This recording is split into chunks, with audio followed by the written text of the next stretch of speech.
من يهده الله فلا مضل له ومن يضلله فلا هادي له ونشهد أن لا إله إلا الله وحده لا شريك له ونشهد أن سيدنا وسندنا وحبيبنا وطبيبنا وطبيب قلوبنا ومولانا محمدا عبده ورسوله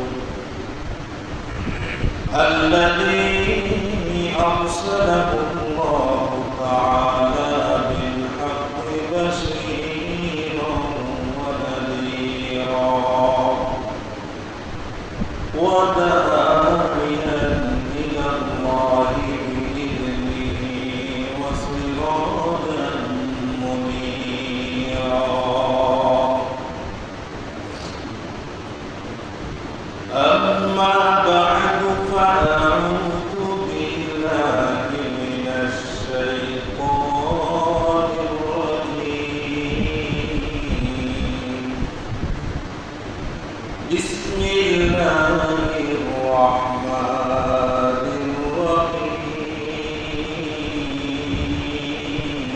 الرحيم إن عدة الشهور عند الله 12 شهرا في كتاب الله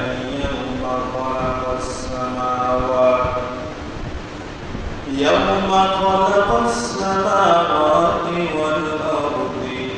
والأرض منها 4 حرم ذلك الدين القيم فلا تظلموا فيهن أنفسكم وقاتلوا المشركين كافة كما يقاتلونكم كافة واعلموا أن الله مع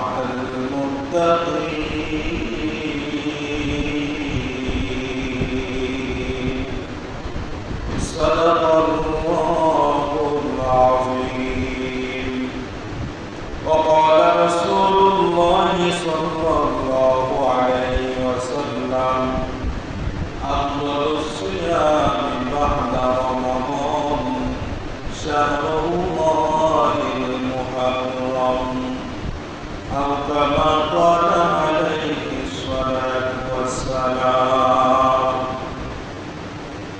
وقال تعالى في شأن حبيبه إن الله وملائكته يصلون على النبي يا أيها الذين آمنوا صلوا عليه وسلموا تسليما اللهم صل على محمد وعلى آل محمد كما صليت على إبراهيم وعلى آل إبراهيم إنك حميد مجيد اللهم بارك على محمد وعلى آل محمد كما باركت على إبراهيم وعلى آل إبراهيم إنك حميد مجيد بلغ العلا بكماله كشف الدجى بجماله حسنت جميع خصاله صلوا عليه وآله او زمانہ میں معزز تھے او زمانہ میں معزز تھے حامل قرآن ہو کر اور تم دلیل و خار ہوئے تارک قرآن ہو کر یہ امانات چند روزے مفتمان در حقیقت مانی کے ہر شے مدار ہر کتاب خوف حقدار دل مدار جنت المأوی ادور عمقان قوت ایمدانی بالمکور بربرد قرصتم আরবি মাসে প্রথম মাস নতুন বছর শুরু হয়ে গিয়েছে আলহামদুলিল্লাহ আরবি পর্বত ছিল 1447 তো 1448 শুরু হয়ে গেছে আরবি হিজরি সনের প্রথম মাস মুহররম মাস মুহররম মাসের আজকে 3 তারিখ চলে আমরা মুসলমানের ঘরে আমাদের জন্ম কিন্তু দুঃখজনক হলেও সত্য যে আরবি হিজরি সনের সাথে আমাদের তেমন কোনো সম্পর্ক নাই আরবি তারিখ কখন শুরু হয় আরবি মাস কখন শুরু হয় কোন দিক দিয়ে যায় আরবি মাস কোন সময় শুরু হয় কোন সময় শেষ হয় এটার সাথে আমাদের কোনো সম্পর্ক নেই কিন্তু ইংরেজি মাসের সাথে আমাদের বড় সম্পর্ক ইংরেজি মাস এর সাথে আমাদের খুবই সম্পর্ক ইংরেজি মাসের সেই নববর্ষের 1 তারিখের জন্য আমরা সকলে অনেকে রাত জেগে বসে থাকি কখন রাত 12:01 বাজবে তখন এরকমভাবে ঘুম ফোটানো পটকাবাজি ফোটানো সহ শরীয়ত গর্হিত কাজের মাধ্যমে আমরা ইংরেজি বর্ষকে বরণ করে থাকি বলেন নাউযুবিল্লাহ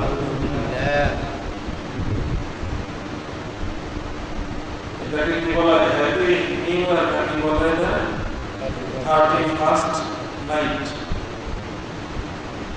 31st নাইট নতুন বছর হলে হ্যাপি নিউ ইয়ার এই সমস্ত দিবস আমরা পালন করে থাকি অথচ আমরা মুসলমান হিসাবে আমার জন্য এটা দায়িত্ব এটা কেমন দায়িত্ব সেটাও জানি না 5 ওয়াক্ত নামাজ পড়াটার মধ্যে আমি আমার দায়িত্বকে আজকে সে অবদ্ধ করে ফেলেছি আমি মনে করি যে আমি মুসলমান হিসাবে মসজিদের খাতায় সমাজে আমার নাম থাকলে আমি মুসলমানদের মসজিদে সপ্তাহে একদিন হাজিরা দিয়ে বছরে 2 ঈদে হাজিরা দিয়ে মুসলমানের দাবি করি বাবা মুসলমান দাদা মুসলমান দেশ মুসলমান মেয়ে মুসলমান এই পরিচয় সূত্রে মুসলমান কিন্তু সত্যিকার অর্থে একজন মুসলমানের যা যা দায়িত্ব যা যা করণীয় যা যা বর্জনীয় এগুলোর থেকে আমরা অনেক নিজের জীবনটাকে সম্পূর্ণটাই কোন দিকে চলাচ্ছি, আমি যে রাস্তায় চলতেছি আদৌ কি সেই রাস্তায় জান্নাতে পৌঁছা যাবে? একটু নিজেকে জিজ্ঞাসা করো। पैगंबर तस्मेरा मुसीब के हरगिज़ बमंज़िल के हरगिज़ नकाद बमंज़िल रसीद। যে ব্যক্তি নবীর জীবন আদর্শের বাইরে চলবে, নবীর সুন্নতকে যে ব্যক্তি নিজের বাস্তব জীবনে আমলে পরিণত না করবে, ওই ব্যক্তি কখনো তার মঞ্জিলে মকসদে পৌঁছতে পারবে না, জান্নাতে যেতে পারবে না। বলেন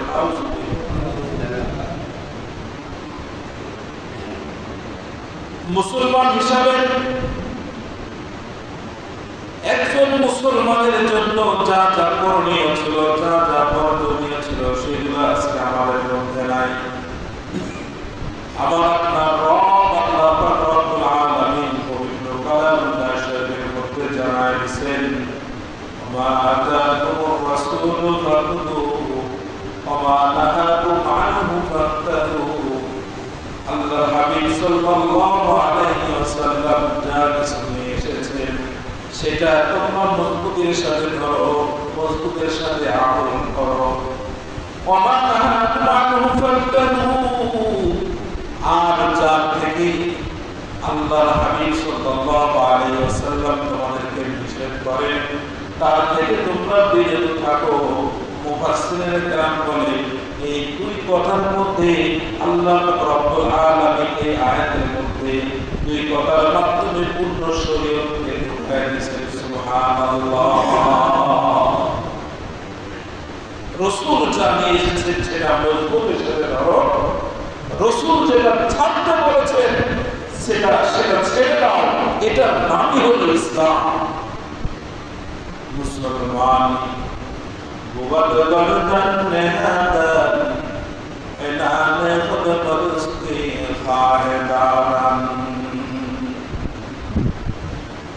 একজন মুসলমান তার হুকুমের সামনে নিজের আনুগত্যের কর্তাকে অবনত করে দিবে, নিজের আনুগত্যের কর্তাকে অবনত করে দিবে। এটার নামই হলো মুসলমানি, আত্মসমর্পণকারী। ইসলাম বলে ডানে চলতে আমি চলি বামে। ইসলাম বলে এটা করা যাবে না, সেটার সাথে আমার গভীর সম্পর্ক। ইসলাম বলে এটা করো, সেটার সাথে আমার কোনো সম্পর্ক নাই। দাবি করি মুসলমান। আরবি শব্দের হিসাব রাখা এটা হলো ফরজে কিফায়া। এটা কি বলেন সবাই বলেন? ফরজে কিফায়া বুঝলেন তো? জানাজার নামাজ এর হুকুম কি? জানাজার নামাজ হলো ফরজে কিফায়া। মহল্লায় কোনো ভাই যদি মারা যায়, কোনো বোন যদি ইন্তেকাল করে, তার জানাজার নামাজ পড়া মহল্লাবাসীদের জন্য ফরজে কিফায়া। অর্থাৎ কিছু সংখ্যক মানুষ যদি আদায় করে, তাহলে পুরা মহল্লাবাসীর পক্ষ থেকে সেটা আদায় হয়ে যায়, পুরা মহল্লাবাসী সেটার সওয়াব পাইতে থাকে। সুবহানাল্লাহ।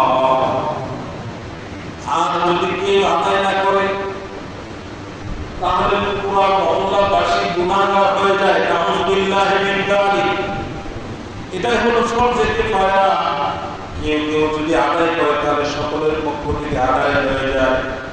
ঠিক আরবি সনের হিসাব রাখা, আরবি মাসের কয় তারিখ, এগুলোর হিসাব রাখা, হিসাব সংরক্ষণ করা, এটা হলো ফরজে কিফায়া।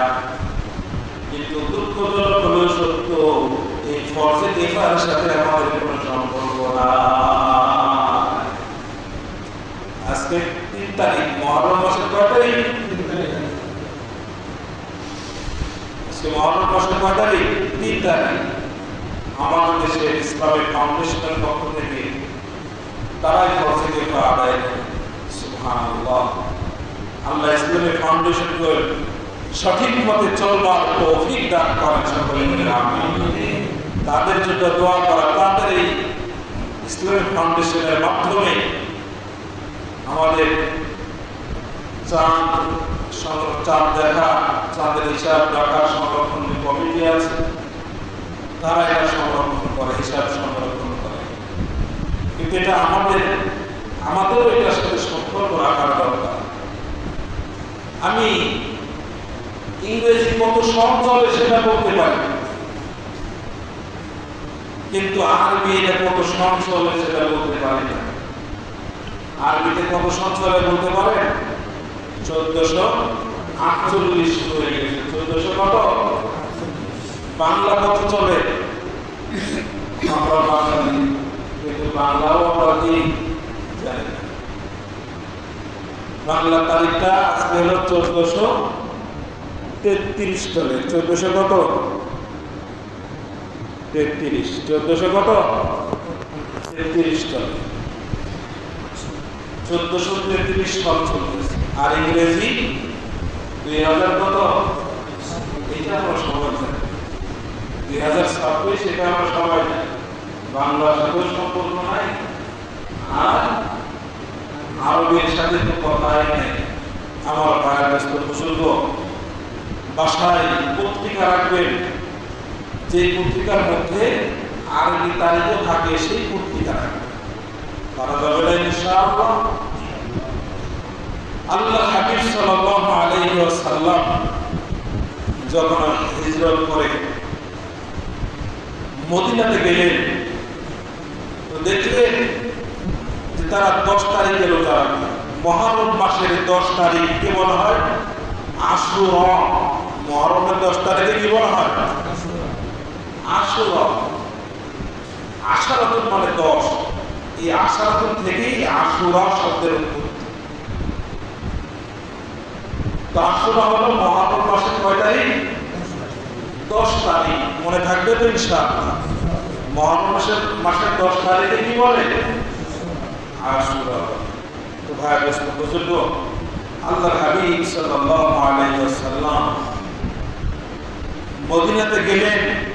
মদিনাতে গিয়ে দেখলেন ইহুদিরা রোজা রাখে। ইহুদিরা কি রাখে? রোজা রাখে। আল্লাহ হাবিব সাল্লাল্লাহু আলাইহি ওয়াসাল্লাম জিজ্ঞাসা করলেন, তোমরা এই দিনে রোজা রাখো কেন? কি ব্যাপার? ইহুদিরা জবাব দেয়, ওগো পয়গম্বর, আমাদের নবী হযরত মুসা নবীনা আলাইহিস সালাতু ওয়াস সালাম তাকে এবং আমাদের পূর্বপুরুষ বনী ইসরাইল সম্প্রদায়কে আল্লাহ তাআলা এই মুহররম মাসের 10 তারিখে জালিম বাদশা ফিরআউনের কবল থেকে আল্লাহ তাআলা নাজাত দিয়েছিলেন। সেই নাজাতের জন্য শুকরিয়া আদায় করার জন্য, সেই নাজাতের শুকরিয়া আদায় করার জন্য আজকে এই দিনে আমরা সকলে রোজা রাখি। মুসা নবীনা আলাইহিস সালামকে আল্লাহ তাআলা নাজাত দিয়েছিলেন ফিরআউনের কবল থেকে এই মুহররম মাসের 10 তারিখ। মুহররম মাসের 10 তারিখের মধ্যে অনেক কিছু আল্লাহ তাআলা ঘটিয়েছেন। এই মুহররম মাসের 10 তারিখ আল্লাহ তাআলা দাবি করেছেন, মুহররম মাসকে আল্লাহ তাআলা দাবি করেছেন। আল্লাহ তাআলা বলেন, ইন্না ইদ্দাতাশ শুহুরি ইনদাল্লাহি 12 শাহরান ফি কিতাবিল্লাহ ইয়াওমা খালাকাস সামাওয়াতি ওয়াল আরদা মিনহা আরবা'তুন হুরুম। যেই দিন থেকে আসমান জমিন সৃষ্টি করা হয়েছে সেই দিন থেকে গণনার মাস হলো 12টা। গণনার মাস কয়টা বলেন? আরে কথা বলতে হবে। গণনার মাস কয়টা? ইন্না ইদ্দাতাশ শুহুরি ইনদাল্লাহি 12 শাহরান ফি কিতাবিল্লাহি ইয়াওমা খালাকাস সামাওয়াতি ওয়াল আরদা। যেদিন থেকে আসমান জমিন সৃষ্টি করা হয়েছে সেই দিন থেকে গণনার মাস হলো 12টা। কয়টা? মিনহা আরবা'তুন হুরুম। এর মধ্যে 4টা মাস হলো সম্মানিত। গণনার মাস মোট কয়টা? আরে কথা বলেন, গণনার মাস মোট কয়টা? এর মধ্যে সম্মানিত মাস কয়টা? মিনহা আরবা'তুন হুরুম। এর মধ্যে 4টা মাস বিশেষ করে সম্মানিত। তাফসীরের কিতাবের মধ্যে আসছে 4টা মাস কোন কোন মাস? জিলকদ, জিলহজ, মুহররম, রজব। কয় মাস? জিলকদ, জিলহজ, মুহররম, রজব। তো এই মাসের নাম হলো মুহররম মাস। এই মাসের নাম কি? মুহররম মাসের মুহররমের দুইটা অর্থ। কয়টা অর্থ? মুহররমের এক অর্থ হলো নিষিদ্ধ। মুহররমের এক অর্থ কি বলেন? নিষিদ্ধ। এই চারটা মাসে বিশেষ করে সকল ধর্মের মানুষেরা তদানীন্তনকালে সম্মানপূর্বক যুদ্ধ বিগ্রহ, মারামারি, হানাহানি, কাটাকাটি সব কিছু বন্ধ করে দিত। শুধু মুসলমানরাই না, বিজাতীয়রা, বিধর্মীরা এই চারটা মাসকে তারা সম্মানিত করত। কিন্তু পরবর্তীতে ইহুদিরা, খ্রিস্টানরা তারা চিন্তা করলো এই চারটা মাসে মুসলমানরা তো যুদ্ধ বিগ্রহ করে না, সুতরাং এই চারটা মাসে মুসলমানদেরকে আমরা কি করবো? আক্রমণ করব, মুসলমানদেরকে হত্যা করব, আর মুসলমানরা চুপ করে বসে থাকবে। আল্লাহ তাআলা সেটার হুকুম রহিত করে দিয়ে আল্লাহ পাক রব্বুল আলামিন বলেন যে যদি তারা তোমাদের উপর আক্রমণ করে তোমরা বসে থাকবে না, তোমরা সারিবদ্ধ হয়ে, ঐক্যবদ্ধ হয়ে কাফের আর মুশরিকদের বিরুদ্ধে যুদ্ধ করো। বলেন সুবহানাল্লাহ। ওয়াকাতিলুল মুশরিকিনা কাফা, সকলে সারিবদ্ধ হয়ে একসাথে তোমরা কাফেরদের মোকাবেলা করো, বিজাতীয়দের মোকাবেলা করো। কিন্তু বড় আফসোস, আমরা বিজাতীয়দেরকে সাপোর্ট করি। বলেন না, আমরা বিজাতীয়দেরকে কি করি? সাপোর্ট করি। একজন মুসলমান, হিন্দুরা গলায় একটা মালা পরে দেখছেন সবাই, আরে কথা বলে দেখেন না? হিন্দু মহিলার হাতে একটা সাদা চুড়ি পরে দেখছেন কিনা সবাই? এরপরে হিন্দুর মধ্যে যারা ঠাকুর মাকুর আছে তারা একটা লম্বা সুতা এর গলায় ঝোলায়, দেখছেন কি দেখেন না? আপনি মুসলমান, সাধারণ মুসলমান, আপনাকে যদি বলা হয় এগুলো তুমি পড়ো, আপনি পড়বেন? খ্রিস্টানদের প্রতি এরকম প্লাস্টিক একটা আছে, গলায় ঝোলাইতে বললে আপনি ঝোলাবেন? কেন ঝোলাবেন না? এগুলো হলো ইহুদি খ্রিস্টানদের প্রতি, এগুলো ঝোলানোর সম্পূর্ণ কবিরা গুনাহ, নাজায়েজ, হারাম। কিন্তু খেলার অজুহাত দিয়ে, সংস্কৃতির অজুহাত দিয়ে আপনি আর আমি ঠিকই সেই ইহুদি খ্রিস্টানদের ঐতিহ্য জার্সি করতে বড় রকমের শরীয়তের তোয়াক্কা করতেছে। বলে এটা তো এই তামাশার বিষয়। নাউজুবিল্লাহ বলেন। আপনি মুসলমান, আপনাকে সেটা করবেন। হিন্দুদের, খ্রিস্টানদের বিশেষ যে নিদর্শন সম্বলিত যে চিহ্নগুলো আছে, যে প্রতীকগুলো আছে, সেগুলো আপনি ব্যবহার করতেছেন না কেন? ওগুলো খ্রিস্টানরা ব্যবহার করে, ইহুদিরা ব্যবহার করে, বিজাতীয়রা ব্যবহার করে। কিন্তু তাদের পোশাক, নির্ধারিত পোশাক, আর্জেন্টিনাদের নির্ধারিত পোশাক আছে, ব্রাজিলিয়ানদের নির্ধারিত পোশাক আছে, এরকম জার্মানিদের নির্দিষ্ট জার্সি আছে। সেগুলো পরে পরে তাদের ভক্ত, তাদের সাপোর্ট প্রমাণ করার চেষ্টা করতেছেন। বলেন না, এগুলোর থেকে বিরত থাকার দরকার আছে না নাই? এগুলোর থেকে বিরত থাকতে হবে। আমার আপনার সন্তানেরা এগুলো করতেছে, কিন্তু আমরা এগুলোকে কোনো গুনাহ মনে করতেছি না। কিয়ামতের আলামতের এটাও একটা আলামত। শেষ জমানায় মানুষ গুনাহকে গুনাহ মনে করবে। নাউজুবিল্লাহ। একটা হলো গুনাহকে গুনাহ মনে করতেছি, নিজেকে অপরাধ ভাবতেছি। তো অনেক গুনাহ আছে যেগুলোকে আমরা গুনাহই মনে করি না, গুনাহই মনে করতেছি। যেগুলো থেকে বিরত থাকার দরকার আছে না নাই? ইহুদি নাসারা আল্লাহ হাবিব সাল্লাল্লাহু আলাইহি ওয়াসাল্লাম মদিনায় হিজরত করার পরে দেখলেন যে ইহুদিরা এই দিনে মুহররমের 10 তারিখে রোজা রাখে। এটা বলার আগে আরেকটা কথা বুঝে রাখেন, আল্লাহ পাক রব্বুল আলামিন চারটা মাসকে সম্মানিত করছেন।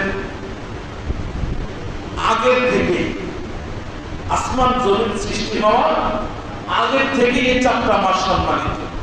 পরবর্তীতে যে সমস্ত ঘটনাগুলো আল্লাহ তাআলা ঘটিয়েছেন, সেই সমস্ত ঘটনার কারণে এই মাসগুলোর দাম বাড়ে নাই। কথা বুঝাইতে পারি নাই। মুসা আলাইহিস সালাতু ওয়াস সালামের সাথে ফেরাউনের যে ঘটনা ঘটেছে সেই ঘটনা তো মহরমের 10 তারিখে হয়েছে। এর কারণে মহরম মাসের দাম বেড়ে গেছে, বিষয়টা এমন না।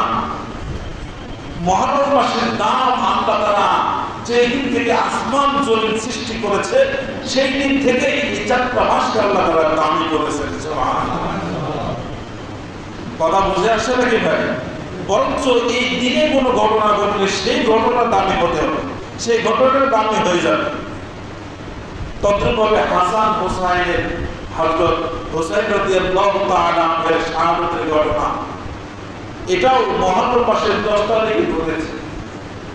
এর অর্থ এই না মুহররম মানে কারবালা, মুহররম মানে হোসাইন রাদিয়াল্লাহু তাআলার শাহাদাত, বিষয়টা এরকম না। হোসাইন রাদিয়াল্লাহু তাআলার শাহাদাত হয়েছে 61 হিজরিতে। আর আল্লাহ পাক রব্বুল আলামিন বলতেছেন ইয়াওমা খালাকাস সামাওয়াতি ওয়াল আরদা মিনহা আরবাতুন হুরুম, বলে যেই দিন থেকে আসমান জমিন সৃষ্টি করেছি সেই দিন থেকে এই 4টা মাস দামি বলেন। সুবহানাল্লাহ। তাহলে আপনারা বলেন হযরত হোসেন রাদিয়াল্লাহু তাআলা এর মতো চরিত্রের একজন সাহাবী, হযরত আলী রাদিয়াল্লাহু তাআলার সন্তান, ফাতেমা রাদিয়াল্লাহু আনহার সন্তান, নবীজি নাতি, অনেক বড় দামি সাহাবী, তার এই দিনে মর্মান্তিক শাহাদাতের ঘটনা ঘটা, এটা সত্যি বিশ্বের মুসলমানদেরকে কাঁদায়। এটা আমরা হোসেন রাদিয়াল্লাহু তাআলাকে ভালোবাসি, সবই ঠিক আছে, কিন্তু তার এই শাহাদাতের কারণে মুহররম মাসের দাম বাড়ে। কথা বুঝাচ্ছে নাকি ভাই? মুহররম মাসের দাম কবে থেকে? যে দিন থেকে আল্লাহ তাআলা আসমান জমিন সৃষ্টি করেছে সেই দিন থেকে এই 4টা মাস আল্লাহর কাছে দাম। কথাটা বুঝাইতে পারলাম? এই কথাটা সামনে কাজে লাগবে। আল্লাহর হাবিব সাল্লাল্লাহু আলাইহি ওয়াসাল্লাম মদিনায় হিজরত করলেন। জিজ্ঞাসা করলেন কি ব্যাপার, তোমরা এই দিনে রোজা রাখো কেন? বলে আমাদের পূর্বপুরুষ বনি ইসরায়েলরা, তারা এই দিনে জালেমের জুলমের কবল থেকে নাজাত পেয়েছে। কি জুলুম? বলে মহিলাদেরকে জীবিত রাখতো, ছোট বাচ্চাদেরকে হত্যা করে ফেলতো, সীমাহীন জুলুম নির্যাতন বনি ইসরায়েলের উপরে এই ফেরাউন, খোদাই দাবিদার ফেরাউন, সেই জুলমের স্টিম রোলার চালিয়েছিল। সেই জুলমের কবল থেকে আল্লাহ তাআলা আমাদের পূর্বপুরুষদেরকে এই তারিখেই নাজাত দান করেছেন। সুবহানাল্লাহ। এই নাজাতের শুকরিয়া আদায় স্বরূপ আমরা এই দিনে কি রাখি? রোজা রাখি। ঘটনা আপনারা সকলে জানেন। মুসা আলাইহিস সালাতু ওয়াস সালামের কাছে আল্লাহ পাক রব্বুল আলামিন বললেন যে রাত্রে কোন এক রাত্রে তোমরা বের হয়ে যাও, আসরি বিইবাদি ফাইন্নাকুম মুত্তাবাউন, তোমরা বের হও, তোমাদেরকে পশ্চাৎধাবন করা হবে, তোমাদেরকে পিছনে ধাওয়া করা হবে। তো হযরত মুসা আলাইহিস সালাতু ওয়াস সালাম তিনি বের হয়ে গেলেন রাতের বেলা। কিতাবের মধ্যে আসছে 4 লক্ষ বনি ইসরায়েলদেরকে নিয়ে হযরত মুসা আলাইহিস সালাতু ওয়াস সালাম রাতের বেলা রওনা হয়ে গেছে। এদিকে খবর পেয়ে গেছে, ফেরাউন খবর পেয়ে গিয়ে তাদেরকে পিছনে ধাওয়া করছে। যাইতে যাইতে যখন ফর্সা হয়ে গেছে, মুসা আলাইহিস সালাতু ওয়াস সালাম সামনে দিয়েছিলেন তার ভাই হারুনকে, আর পিছনে তিনি ছিলেন। চলতে চলতে সামনে গিয়ে দেখলেন যে সামনে বিশাল সমুদ্র, ডানে বামে পাহাড়, পিছনে ফেরাউনের বিশাল বড় সেই 16 লক্ষ বাহিনী দেখা যায়। সকল বনি ইসরায়েলরা মুসা নবীকে বলতেছে আমরা তো আজকে শেষ, কি করলে তোমরা? তুমি আমাদেরকে তো শেষ করে ফেললে। তখন হযরত মুসা আলাইহিস সালাতু ওয়াস সালাম বললেন কাল্লা, না কখনো নয়, ইন্না মাইয়া রাব্বি সায়াহদিন, আমার সাথে রব আছে, আমার খোদা আছে, আমার আল্লাহ আমাকে রাস্তা দেখাবেন। সুবহানাল্লাহ। আল্লাহর উপরে ভরসা করলেন। স্পষ্ট কিতাবের ভিতরে আসলে দেখতেছেন যে ওই যে দেখা যায় বিশাল বড় বাহিনী ফেরাউনের আসতেছে, আর সামনে সমুদ্র, ডানে বামে পাহাড়, পালানোর কোনো রাস্তা নাই, কই যাবে? তো তখন আল্লাহ পাক রব্বুল আলামিন মুসা নবীনা আলাইহিস সালাতু ওয়াস সালামকে নির্দেশ দিলেন যে তোমার হাতের যে লাঠি আছে সেই লাঠি দিয়ে তুমি সমুদ্রের উপরে আঘাত করো। কিয়াসের আগুনের দাবি তো ছিল এটা যে লাঠি দিয়ে এখন পানির উপরে আঘাত করা নাকি শত্রুর মাথায় আঘাত করা। শত্রুর মাথায় আঘাত করার দরকার ছিল না, কিন্তু আল্লাহ পাক রব্বুল আলামিনের হুকুমের সামনে কোনো রকমের কিয়াসি আকলি যুক্তি চলবে না। নিজের যুক্তিকে বর্জন করে আল্লাহর হুকুমকে মানতে হবে, এটাই হলো মুসলমানের দাবি। কথা বুঝে আসছে নাকি ভাই? তো যাই হোক, হযরত মুসা আলাইহিস সালাতু ওয়াস সালাম পানির উপরে লাঠি দিয়ে আঘাত করলেন, 16টা রাস্তা হয়ে গেল, বনী ইসরাঈলরা পার হয়ে গেল। পার হওয়ার পরে ফেরাউন যখন ওই রাস্তায় নামবে, ফেরাউনের ঘোড়া সেই রাস্তা দিয়ে নামে না। জিবরাইল আলাইহিস সালাতু ওয়াস সালামকে আল্লাহ তাআলা পাঠালেন একটা ঘোড়া দিয়া, মাটি ঘোড়া। ফেরাউনের ঘোড়া ছিল মর্দা, মাটি ঘোড়া সামনে দিয়ে দিলেন, ওই ঘোড়া চলতে থাকলো, পিছন দিয়ে ফেরাউন চলতে থাকলো। কিতাবের তাফসীরের ভিতরে আসছে আর দলের পিছনে ছিল হযরত মিকাইল আলাইহিস সালাম। মিকাইলের ঘোড়ায় মিকাইল আলাইহিস সালাম মানুষের রূপ ধরে সবাইকে বলতেছে তোমরা আগাও, সামনে আগাও। তো সবাই যখন আগাইতে থাকলো, বনী ইসরাঈল যখন রাস্তা পার হয়ে গেল, তখন মুসা আলাইহিস সালাম আবার লাঠি দিয়ে পানির উপরে আঘাত করা শুরু করলেন, যাতে করে পানি আবার আগের মতো মিটে যায়। কিন্তু এটার ক্ষমতা একমাত্র কার হাতে? আল্লাহ পাক রব্বুল আলামিন মুসাকে বললেন অত্রুকিল বাহরা রাহওয়া, অত্রুকিল বাহরা রাহওয়া, তুমি সমুদ্রকে স্থির থাকতে দাও। ফাইন্নাহুম জুরতুম মুগরাকুন, যারা আসতেছে এরা সবাই পানিতে নিমজ্জিত হবে, ডুবে পড়বে। সুবহানাল্লাহ। তো ওরা যখন মাঝখানে আসলো, অটোমেটিক আল্লাহ পাক রব্বুল আলামিন পানিকে মিলাই দিলেন, তারা পানিতে ডুবে পড়ল। এক কথায় জালিমের পতন ঘটলো, আর আল্লাহ পাক রব্বুল আলামিন মাজলুমদেরকে বিজয় দান করলেন। সুবহানাল্লাহ। বাতিলের বিজয়, বাতিলের পরাজয় হলো, আর হক এবং সত্যের সেদিন কি হলো? বিজয় হলো। সেই দিনটা হলো 10 মুহররম। কথা বোঝা যাচ্ছে নাকি ভাই? এই জন্যই শুকরিয়া আদায় করার জন্য ইহুদিরা কি রাখে? 10 তারিখে তারা রোজা রাখে। আল্লাহ হাবিব সাল্লাল্লাহু আলাইহি ওয়াসাল্লাম বললেন নাহনু আহাক্কু বিমূসা, তোমরা তো মুসা আলাইহিস সালামের আসলে হকদার না, তোমাদের থেকে বড় হকদার হলাম আমরা হলাম তার সত্য অনুসারী। কারণ মুসা আলাইহিস সালামের সত্য অনুসারী যদি তোমরা হতে, তাহলে আখেরি পয়গম্বরকে অবশ্যই তোমরা মানতে। আল্লাহ হাবিব সাল্লাল্লাহু আলাইহি ওয়াসাল্লাম সাহাবীদেরকে নির্দেশ দিলেন সুমু আশুরা ওয়া কালিফু ফীহি ইয়াহুদা, তোমরা রোজা রাখো, আশুরা রোজা রাখো, আর এই রোজা রাখতে গিয়া ইহুদিদের বিরোধিতা করো। ইহুদিরা একটা রোজা রাখে, আর তোমরা কি রাখবা? 2টা রোজা রাখবে। সুমু ক্বাবলাহু ইয়াওমান ওয়া বা'দাহু ইয়াওমান, তোমরা আগে একটা রোজা রাখো, পরে একটা রোজা রাখো। অর্থাৎ 9 তারিখ, এই মুহররম মাসের 9 তারিখ 10 তারিখ একটা রোজা রাখো, অথবা 10 তারিখ 11 তারিখ। তাহলে রোজা কয়টা ভাই? মুহররমের রোজা কয়টা? 2টা। 9 তারিখ 10 তারিখ, অথবা 10 তারিখ 11 তারিখ। কথা বোঝা যাচ্ছে নাকি ভাই? আল্লাহ হাবিব সাল্লাল্লাহু আলাইহি ওয়াসাল্লাম এই রোজা রাখলে কি হবে? আল্লাহ হাবিব সাল্লাল্লাহু আলাইহি ওয়াসাল্লাম বলেন যে সিয়ামু ইয়াউমি আশুরা ইন্নী আহতাসিবু আলাল্লাহি আন ইউকাফিরা সানাতাল্লাতী ক্বাবলা। আল্লাহ হাবিব সাল্লাল্লাহু আলাইহি ওয়াসাল্লাম বলেন আমি তোমরা এই রোজা রাখো, সিয়াম ইয়াউমি আশুরা, আশুরা দিবসের রোজা, আমি আল্লাহর কাছে আশাবাদী, ইন্নী আহতাসিবু আলাল্লাহি আন ইউকাফিরা সানাতাল্লাতী ক্বাবলা, পিছনের 1 বছরের সমস্ত সগীরা গুনাহ আল্লাহ তাআলা মাফ করে দিবেন। কথা বুঝে আসছে নাকি ভাই? তো এই জন্য এই আশুরা রোজা আমরা সবাই রাখবো ইনশাআল্লাহ। এই আমল এটাই পাওয়া যায়। আরেকটা বলছে আল্লাহ হাবিব সাল্লাল্লাহু আলাইহি ওয়াসাল্লাম, আরেকটা আমলের কথা বলছেন, সেটা হলো এই মুহররম মাসের পুরোটাই আপনি যে কোনো সময় যে কোনো মুহূর্তে রোজা রাখতে পারেন।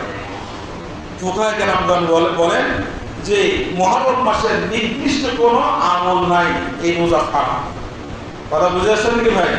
আপনি সারাটা মাস কি করতে পারেন? রোজা রাখতে পারেন। মুহররম মাস যেহেতু ইবাদতের মাস, মুফাসসিরিনে কেরাম বলেন এই 4টা মাস মুহররম, জিলকদ, জিলহজ আর হলো এই কি বললাম রজব, এই 4টা মাস, এই 4টা মাসের মধ্যে যদি কোনো ব্যক্তি ইবাদত বন্দেগী বেশি বেশি করতে পারে, বাকি 8টা মাসে আল্লাহ তাআলা তার ইবাদতের শক্তি বাড়িয়ে দিবেন। সুবহানাল্লাহ। এই জন্য ভাই দোস্ত বুজুর্গ, এই 4টা মাসে বেশি বেশি ইবাদত করা যাবে না ইনশাআল্লাহ। আরেকটা আমলের কথা আসছে, তবে এটা মুস্তাহাব বা খুব বেশি চাপাচাপি করা বা খুব গুরুত্ব দিয়ে করা যাবে না। কথা বুঝে আসছে নাকি ভাই? মুবাহ বলতে পারে। সেটা হলো কি, আল্লাহ হাবিব সাল্লাল্লাহু আলাইহি ওয়াসাল্লাম বলেছেন, হাদিসের ব্যাপারে অনেকে অনেক কথা বলছেন, এই জন্য সর্বোচ্চ এটাকে মুবাহ বলা যেতে পারে যে আপনারা সেই দিন ওদের একটু গুরুত্ব না দিয়ে একটু ভালো মন্দ পরিবারের উপরে খরচ করতে পারেন। মান ওয়াসা আলা আয়াদিহি, যে ব্যক্তি নিজের পরিবারের উপরে একটু খরচের মাত্রাটা বাড়িয়ে দিবে, একটু প্রশস্ত হস্ত হবে, অর্থাৎ পরিবারের উপর একটু খরচ, একটু খানা দানের মান আগে থেকে একটু ভালো বাড়ায় দিল, আল্লাহ হাবিব সাল্লাল্লাহু আলাইহি ওয়াসাল্লাম বলেন সারা বছর আল্লাহ তাআলাকে ভালো খাওয়াবে। তো এটা খুব বেশি গুরুত্ব দেওয়া যাবে না এটাতে। কথা বুঝে আসছে নাকি ভাই?